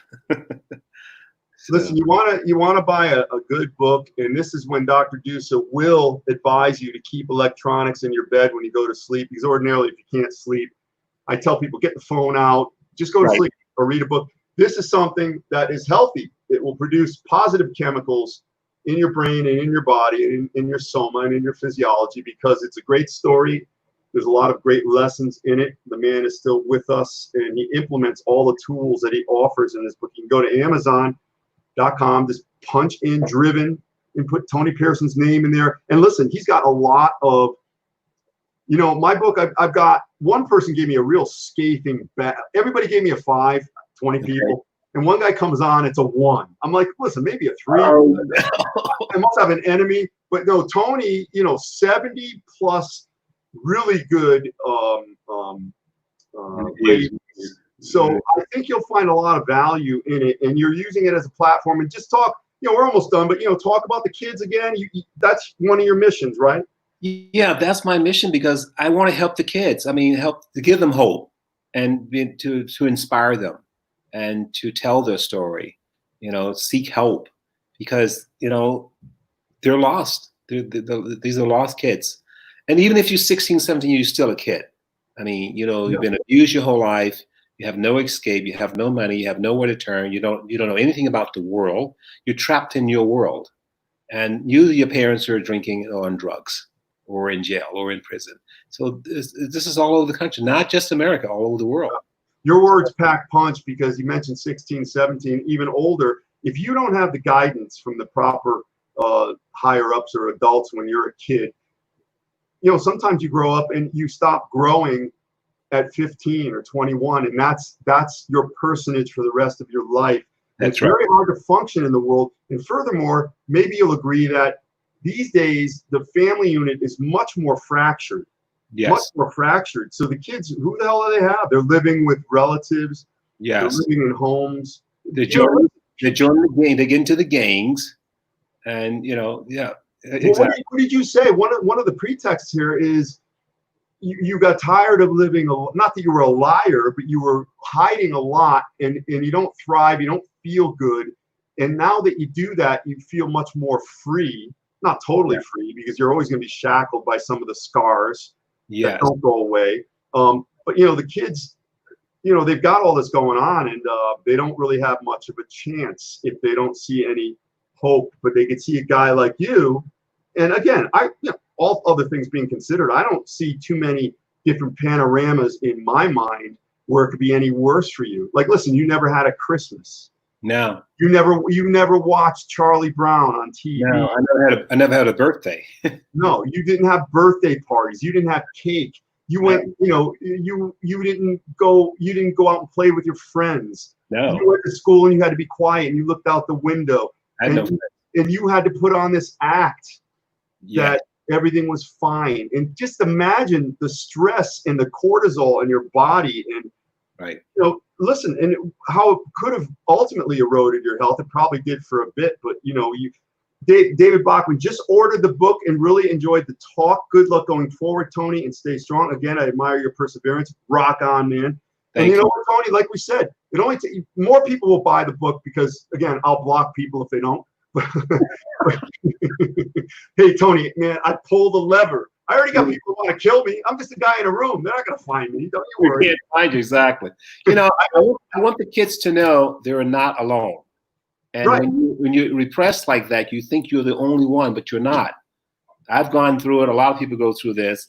But I just want to give them hope, to inspire them, give them something good to read. This is a book I think you're going to remember for a long time. Did you feel alone? Did you feel alone most of the time growing up? Completely alone. I had no friends. I wasn't allowed to have friends. But no, the vast spectrum of all the people in your life, teachers, adults, neighbors, blood relatives, aunt, uncle, mother, father, kids walking by, animals, birds flying outside. You didn't have one source of polarity where you could kind of, gravitate to, and that was like a safe, just exchange thoughts and ideas. You didn't have that.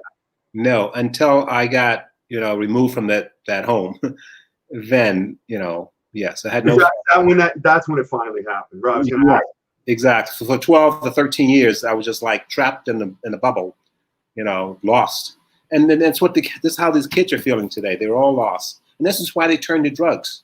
This is why they turn to crime and games, because they're trying to find something else, which is all the wrong things.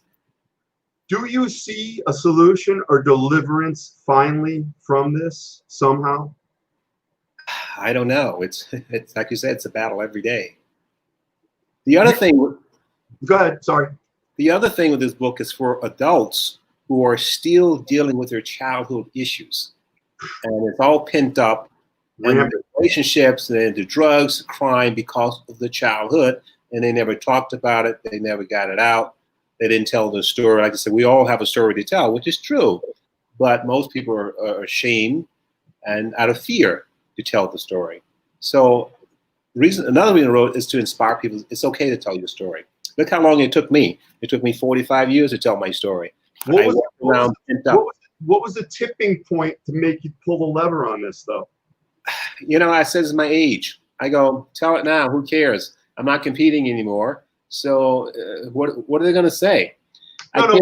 What I mean is, though, was there a moment of lucidity all of a sudden, like that you were sitting there like, eureka, that's what can help clear the mechanism a little if I do this? No, I was having lunch with a friend, and I was telling her the story about my life a little bit. She looks at me. She goes, "You need to write this," and I've been writing ever since. Hey, you're a good writer, man. In fact, I not nothing against you, but I'm like, oh, I wonder who he hired to write this. Very good. Thank you. Very good. Because listen, it's natural for you. You're eloquent, and it's very hard to transpose or translate your thoughts to paper that will remain relevant to people reading it. It's a bridge that has to be gapped, and it's not easy, and you did it. So, listen, I think most things suck. They don't have to. Right. But you don't suck. So. Right. I really appreciate that. I mean it. Listen, if I didn't mean it, Tony, I don't have enough time to waste. So everything I do, sometimes it seems like I'm joking and everything, but listen, I'm very self-aware. Right. Very self-aware of what I'm all about and how I project. Mm-hmm. And I think I come across where I could be wrong, but I think I'm right. In other words, I'm wrong with confidence. I would never, if I'm not sure of something, that's why I got guys like you. I consider you on my advisory board. Like if I want to learn about a vacuum, I'd call you. I'm not going to do it on my own. Or you got all these other doctors. But here's a question. You and I have something in common. I'm a little younger. I'm 56, but Lance Stranahan, I think I read Kai Green was a ward of the state. Has Tony ever met him? Kai Green? I know him really well. Great guy. Was he a ward? Lance, I think he was a ward of the state. Was he, Tony? Yes, I was in a group home, so I was the ward of the state as well. Yes. Didn't they have you doing boxing matches and stuff at night? Yeah, in the group home, we had like 30 boys and all teenagers. Imagine this. Now there are bad kids. They was into to crime, and I came from this situation to that situation. Got boxing gloves on every night, and they force you to fight. Oh my God! I mean, that's what you do all night. These testosterone all over the place. The teenagers. That sounds like Thunderdome or something, man. Yeah, and there's kids from the streets, and these are really tough kids. And I'm a shy little guy standing in the corner and boxing gloves every night. One guy gets knocked out, and they start laughing, and it was just chaotic. Yeah, well, I don't mean to laugh like at the plight. Just the idea of every night. You're getting tired. Hey, finally, tiredness is coming. Maybe all your life you've had a hard time sleeping because of tumult at home. Now you're like, hey, maybe now I can at least sleep. But then you get ready to go sleep, and you can see the guy with the stripes in the shirt and getting the gloves out. I'm like, dragging you out of bed. You got to fight now. Tony, you and I have something in common. Where you're 63, I'm 57. We've never been married and no kids. So at this juncture, it's too late. Okay, I'm going to tell you. You get some granola head. They'll always say, "Hey, you can still do it." I'm going to watch my kid get out of college when I'm 85. I've had enough. I'm already tired. Right. Oh God, yeah. But I mean, I'm running out of time. Hurry up. Well, does it bother you at all that you didn't consecrate a relationship with a marriage, or you didn't have a kid to have your DNA continue? I'm good with it personally, but what are your feelings? I do. It does bother me because traditionally from the South, you have a child, a basic family, But I think bodybuilding took over. You know, I had a lot of ultimatums back in the day. Either me or bodybuilding. I chose my sport. It's my job. So, plus I was young and I was wild. I was kind of a little bit crazy with the girls. But I do look back and go, I wish I had a kid. But then again, it could be good or bad. I know a lot of people with kids wish they didn't have any kids. So. Well, you know, listen, it's not for every. Listen, don't. You know, there's this blueprint out there. There's a chapter in my book. It's called. This is not the exact name of the chapter, but it's all about not having. Don't put yourself in the position of having to do things. Right. And a lot of people, they'll do something to please their parents. They'll get a certain job. Yes. House. Right. Kids because the mother wants grandkids. And right. then all of a sudden you wake up, you're 50, and you're that guy on a Sunday night sitting in a lonely, greasy spoon, kind of dirty windows in the corner alone. You got kicked out of the house. You're looking at your plate. You know, you're going to get fired from your job tomorrow. And because you made all these decisions based upon the desires of others. So other people. Exactly. When you say that, you know, some people, they can't wait to the kids. It wasn't for them, you know? Right. Right. And, but I have no regret. I think things work out the way they're supposed to, as long as you follow the path that is directed by you. And right. I'm in the moment right now because you are truly one of the icons of bodybuilding. You've always been in my mind since the age of 15 when I first saw that article. I got the magazine right here. And, you know, we're doing sets, me and Lee Myrano, who are on here, and Lance Stranahan, and we're thinking of Tony Pearson's lats, Robbie Robinson's bicep, you know, Platz's quads and all that. Yeah. And here you are now. I'm able to talk to you and exchange thoughts and ideas. And I so appreciate that. And when I do these, you know, everybody has sadness, anger, whatever. Right. Mine is reserved for when I first wake up, first hour of the day. But as long as I have something like this to look forward to, because I think not only is it enjoyable, I think it's information of utility that can be used to help others. That's what drives me. Yes. You know? Yes. So I thank you for that. I appreciate it. I appreciate it. Yes. Oh man, it's been a ride. Well, you're still going, man. I think the next half, you know, this whole idea that you have, I mean, we'll work on it. We get you with some people who have abilities, you know, with, I don't want to say have connections and whatnot, but you know, it can be done as long as your idea is clear. And you know, you have a position of stature, so your words have heft. So yeah, you implement it. You can get it done. But I want to thank you. That wasn't so bad, right? You were worried about being able to talk enough. No, it's awesome. I got one question. Do you think it's a nice inspirational movie to watch? What is it? My book, an inspirational movie. Oh, it would have, well, here's the problem. How are they going to find a guy built like you? Oh, that's easy. I could train him to death. Oh, so you would train a bodybuilder? Absolutely. I would find a kid with good structure. And yeah, I've seen a lot of guys who never touched the weight and they got pretty good bodies. You know, tomorrow I've got Dan Solomon in the evening, and he's the guy that runs the Olympia now. He produced the movie Bigger that recently came out about years. Okay. They had a guy who played Arnold, Colin von Molger or something. From Australia. Yeah, he looks like, you know, he did a good job, and you know, he wasn't, you know, he didn't have the peaks and all that, but you know, he was very serviceable. He was able to act. So, you know, I was only kind of being flippant. It wouldn't be easy to find someone that looks like you, but yeah, that can be done. Yeah, I mean, my question is: the story good enough? Do you think you could see that on the screen? Yeah. Here it is. I've had a couple of people. There was a bodybuilder from a guy that used to work in my office. Was a world-renowned author. He lost his vision. He couldn't write anymore. His vision was very bad. So he ended up working in my office. You know, menial jobs. He was from England. Nice guy. I was trying to help him out, but he helped me too.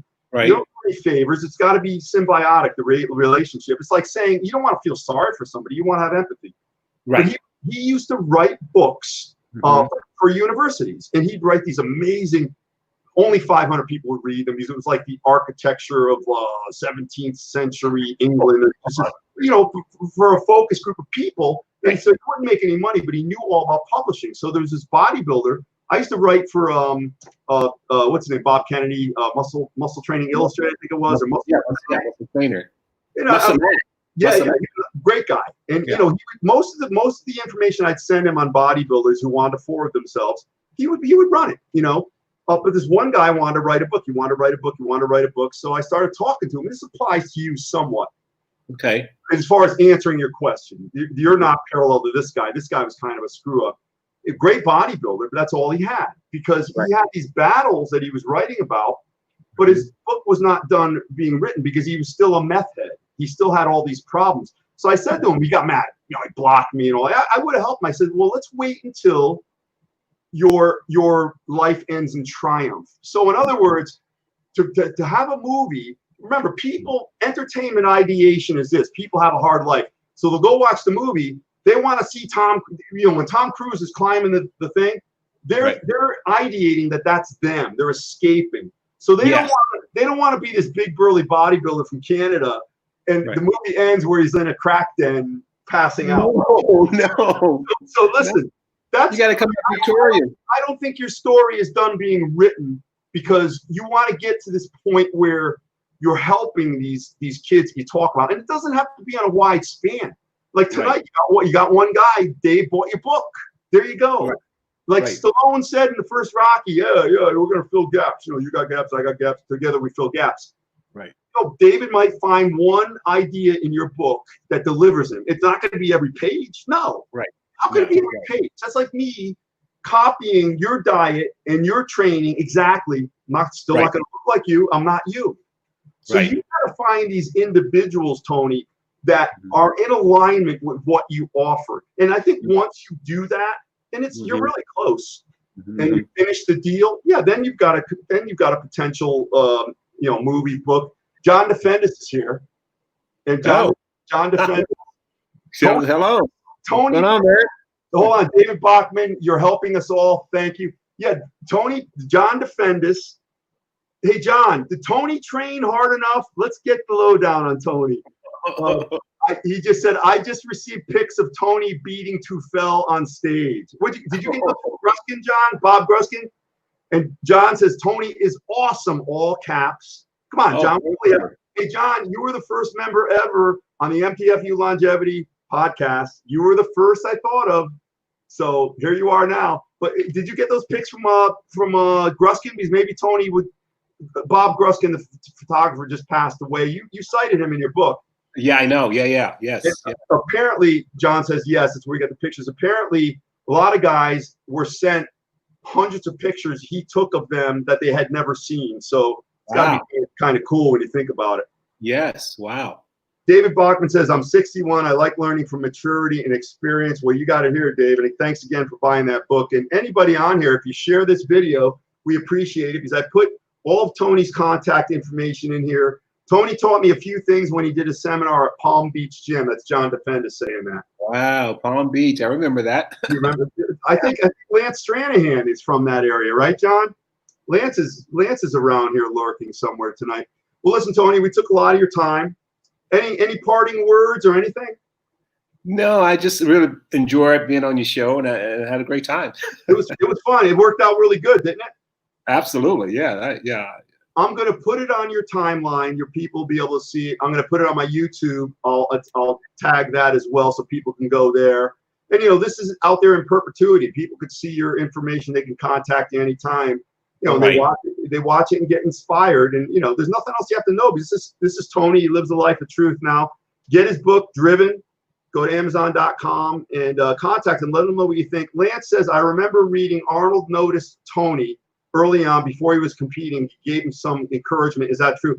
Yeah, Lance, we talked about that actually. Yeah. Reiterate that one more time, Tony, for Lance.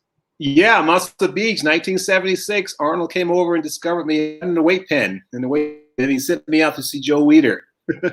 And the rest is history. Lance spent some time with Joe Weider. His father was a businessman, knew Joe, and Lance went to the movies with Joe. But Lance, Joe was less than enamored with Tony for some reason. Arnold sent him to Woodland Hills over there. And Joe was kind of flummoxed. He's like, what are you doing here? And he dished him off to Jack Nary to write an article. And it was always kind of rocky. But do you know that article sat for 2 years before they published it? What was the title of that article again? I don't know the name of the title, but was it the one where Santa wore a T-shirt or something like that? Yes. Right. Yeah. Or The Unhappiest Mr. America, one of the two. Yeah, we remember all those. Especially when they're biting like that. That's not very nice. Well, Tony, thanks so much, man. Thank you. Tomorrow we've got Gordon Falsetti at noon. He's going to be talking about caffeine and stimulants. He's really good with that stuff. And Dan Solomon, let's see what time I have him. I'll post it, of course. 7 p.m. tomorrow night. He's going to be talking about the new Olympia and how he's bringing the Olympia into the future because that contest almost died, and how he was a producer on the movie Bigger, which Tony and I just talked about. So that should be really interesting, and we'll get some more insight on everything you need to know to live a life of longevity and to be around long enough to talk to really cool and successful and wonderful people like Tony Pearson. Tony, I thank you once again, my friend. Thank you. Appreciate it. Right. I'll send you a message, all right? Okay. All right. Have a great night. You too. Good night, everybody. Thank you.